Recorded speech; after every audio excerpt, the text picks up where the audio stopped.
Good morning, everyone. Happy Wednesday. Is it Wednesday? It is Wednesday. Oh my I God. know. For a second, I thought, wait, is it Tuesday? Happy I Wednesday, understand. everyone. Yes. It's This, Wednesday. oh my God, this week is going fast. I'm Nancy Quinn. I am here with my sponsor, Kim Vanderpool from Fresh Impact Social Media, who has a marketing club that if you're struggling with your social media, you should be checking out her marketing club. So Kim, I just want to start out right in the beginning, talking about your club, and then we're going to get into how do you get a sale from social media? Okay, How do you start perfect. this club? Perfect. Thank you. Yeah, thanks for shouting out the club. It is one of our most popular products that we love to offer our service. That the club is we meet, you have the option to meet up to 4 hours a week on Zoom, Mondays and Fridays, 10 to 12 Central Time. You come on Zoom, ask any of your marketing questions, strategy. We look at your content. We help you make a plan. We help you do whatever you want, whether it's blogging, emails, or even on your social media. So it's just a great time to be accountable, encouraged, and kind of like your social media marketer in your back pocket is what the open office hours are for. We also have a whole library hub of all different types of education on social media. So if you want to know what's going on, you need some help with Instagram, we've got trainings on that.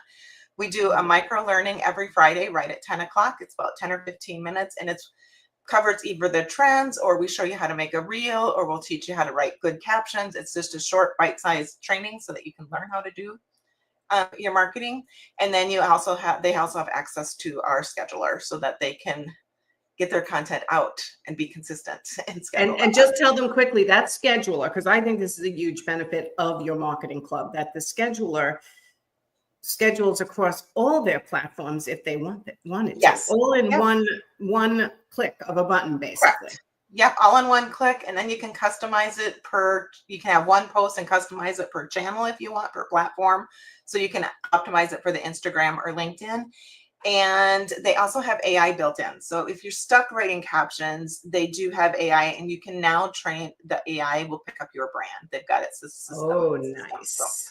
So there's lots of things. If you have a team, you can have the team member schedule, and they can send a little link for you to review and approval. So it's just a super slick Love it. process. Yes. And if they're interested in the club, how do they get on your calendar? You can either message me through Facebook if you at Fresh Impact, or our website is freshimpactsocialmedia.com. Perfect. Okay, so let's talk about the topic for today, from scroll to sale, creating content that captivates and converts. So this is a big deal right now, because as we were talking before we went live, there's a lot of businesses, not just interior designers, who are struggling through the summer. They get that little dip, and now they're picking up speed again and going, I need this to happen. I need to get this sale. So give us some tips on how to stop the social media scroll in order to create content that gets people to contact you. Perfect, because we all know that it's more than just getting likes. It's about really taking that attention and turning it into action. So the first thing we want to do is we want to talk about the clarity filter. We want to post with purpose. So many people are like, well, I'm just posting, just getting it out there. But when we just get it out there, we don't really know people. We don't have a strategy. People don't understand, like, why are they posting this picture of a kitchen today, and the next day it just doesn't correlate. So we want to take people on a journey with our feed and what our posts are. And so before you post anything, ask yourself the question, the who, what, and why. Who is this for? So making sure that when you're posting, you're thinking about your dream client, the person that you want to work with, and making sure that post reflects that. And what does it do to help them with? So it's not just necessarily a style, but is it solving a dilemma? Could they be inspired? Is it an education? So what are you helping them with? And then why does it matter to them right now? So that's sometimes what we forget. We just think it matters to us to get our content out there, but is it tied into a season or a trend, or is it a common struggle? So one struggle that I hear from the designers in the club and stuff is people want a kitchen that's beautiful and functional. That's a struggle. You can speak on that if that was your area of it. So one tip that you can do is keep a content focus note on your phone, and then ask yourself when you're posting, does this bring awareness, connection, or invitation? Oh, I like that. Say that again. Awareness. Is that what your post is for? Connection, or invitation, which is more of a promotion. So ask yourself that filter, and the who, what, and why. And then when you're working on the next part is content that connects and converts. So we like to use the 3H content framework, which is head, heart, and hands. So the head is we want to teach them something. Can we do a quick design tip? Can we do behind the scenes or a common mistake to avoid?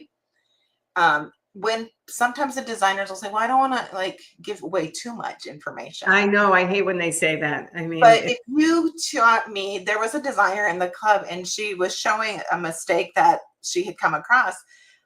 I said, show it. I would love to know that mistake because I'm going to trust you then. I'm going to trust that is going to build that trust factor. So that would be the head. The heart is when we make them feel something. So share a client transformational story, your why behind you before you had to do the why you did the design for them, what problems you were solving. That when I'm doing the audits, that is probably the thing that I see the most missed opportunity is take people on the story. Is people want to know a little bit more. They'll do like 1 or 2 sentences like this kitchen, blah, blah, blah. Tell them why. Why did your client hire you to do this? And what problems did you solve? Stories really sell. yes. And then hands is tell them what to do next. What do you want them to do with the post? Do you want them to save it for later for design inspiration? Do you want them to DM you to chat about your next project? Or do you want to book a consult? So tell them. You want to share with your best friends, you know, right. Yes. Right? Saving. Give a call to action. Yeah, repost if you like. Reposts are really helping with engagement on Instagram. So yeah, using that 3H content framework that it's easy to remember. It's your head, heart, and your hands. And what is that again? What is that post clarifying for? And so some content prompts that you could use for this is one decision I always help my clients make is, or here's why we always start with blank in every project. So that really can help you define yourself as a designer. I like that other prompt. ones. Mm-hmm. Or swipe to see the design detail that makes the space like home. So you're telling people what to do. And so those are some nice content prompts. And the last thing, I know you work really hard with designers, coaches, anybody that is in your network, is promote without apologizing.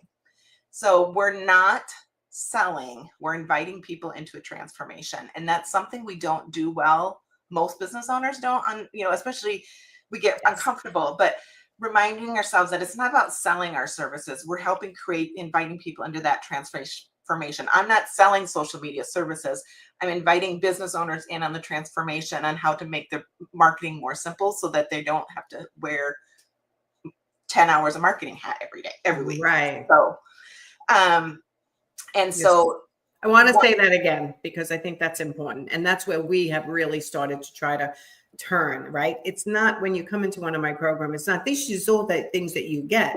It's like, what is the transformation going to be at the end of the program, right? What is the transformation of their social media and what are they attracting by using your services as opposed to, I'm trying to sell you into my club. No, you're looking to provide them with the transformation they can get by utilizing your services. Correct. Same as me.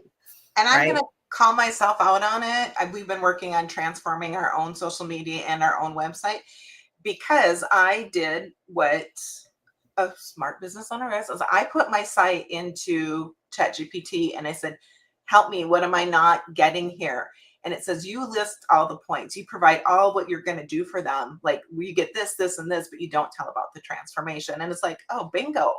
So same for designers, same for coaches, same for social media marketers, like everything that we sell, we're service-based entrepreneurs. We're not product-based entrepreneurs. So we're selling the transformation, how you're going to look and feel and provide and have more income coming in, more ideal clients coming in by utilizing the services. And for designers, the transformation of how someone's going to feel in their home is really what you're selling, that they're finally going to get the home that they need or want by using you, right? Correct. And it's like humbling when I was looking, it's like, well, I know the transformation. I see it every day in my club. Like I see it. You see it in your coaching area or interior designers that you coach.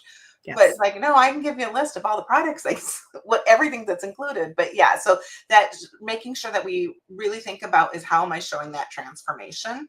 Right. And then reminding ourselves, sometimes it's really easy to get discouraged, like, oh, nobody's liking my stuff or nobody's commenting, is that our ideal client is scrolling. We just have to make sure that we give them something to interact with us for. That we Yes. have to show them that we are the one that they want. And how can we do that? So it's more than just posting and ghosting. It's more being intentional and having that clarity, that plan, and that structure on why you're posting and what do you want them to do with that. Yes. And then remember that every 3 to 5 posts should have a clear call to action. So that's one thing that I'll see, that is like, you'll have a whole month of posts and not one visit my website, or I know, not one visit my website, or if you need my help, reach out through DM, anything, right? Right. There's lacking that.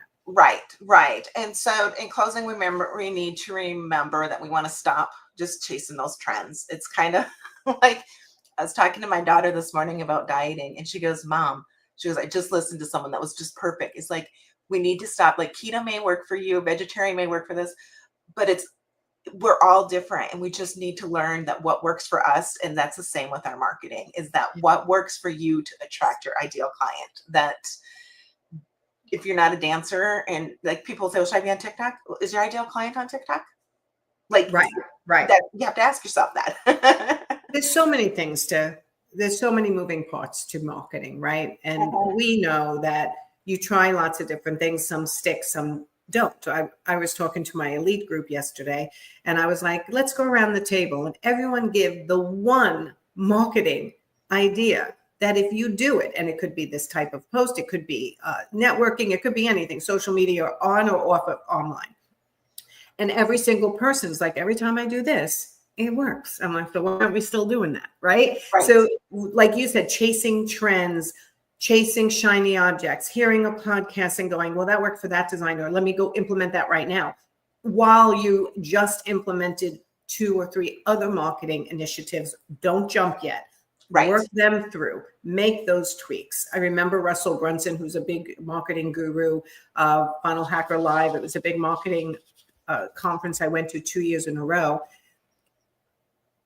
It's all about the way you communicate your story and whether you are showing your value, but then it's also about being where they are in their journey, right? So where does your client, who's your ideal client? Where in the journey do they make their decision to hire an interior designer? Do they actually need you? Exactly the way you present yourself, right? So you can't be everything to everyone. The bottom line is figure out the marketing avenues that work for you, rinse and repeat, and exhaust them. Change one word, change one image, change one thing. And sometimes it starts to convert before you abandon the whole marketing avenue that you've chosen. Does that make sense? Am I saying that right? You are saying that right. And I will add just one little thing, is don't get stuck in the weeds. That because someone says that you need to, like, because I say you need to do this, that maybe it's not going to work for you, or it doesn't have to be perfect. Or I see where, especially when people come first in the club, is they're stuck that, oh, I need to do this exactly right. Or how come this doesn't work? Do I need to have music on LinkedIn posts? If you want LinkedIn music, fine. If not, not a big deal. Like, we're concentrating on kind of the wrong things. And what we really do is we want to create good quality content that speaks to our client, reflects our brand, and makes it easy to work with you. Okay. And I think you said to me one time when we talked about, it was probably another live, when we talk about how we hyper focus on our statistics, how many likes, how many comments. And I think at the time I said to you, like, sometimes you look at it, you go, there's only 25 people who looked at it, or 10 people who liked it. And you were like, if you were standing in a room of 25 people and they were captivated just on you, and you're speaking in front of the room, 25 people is not a bad audience to be able to speak directly to, right? So 25, 50, 100, 500, whatever you have on your social media, even if it's 5 people, you've started with 5 people listening to you, what you have to offer, and starting to identify you as an expert. So keep it going. Don't stop, because the momentum is what grows your audience and gives you more opportunities. Correct. Yes, definitely. You wrap it up just perfect. And my challenge is to audit your last 9 posts and then ask yourself, do they truly invite someone to take action, or do they solve a client's problem? So do they, look at what you're posting and, like, is it meeting the mark? Is it meeting the mark? The last 9 posts. Okay, so look at your last 9 posts. Let us know in the comments how you think you did based on the criteria that Kim has set up for you. And if you're struggling with getting out there with your online marketing, please get with Kim, get to freshimpactsocialmedia.com, get a consult with Kim because she can really help you, not only with the posting, what to post, how to post, teaching you, but the mindset around marketing and posting, which is really what holds people back the most. Yes, most. So, all right, Kim, I will see you next month. Everyone go have a great Wednesday. And you know where to find me. All right. Thank you so much. Thanks, everyone. Bye.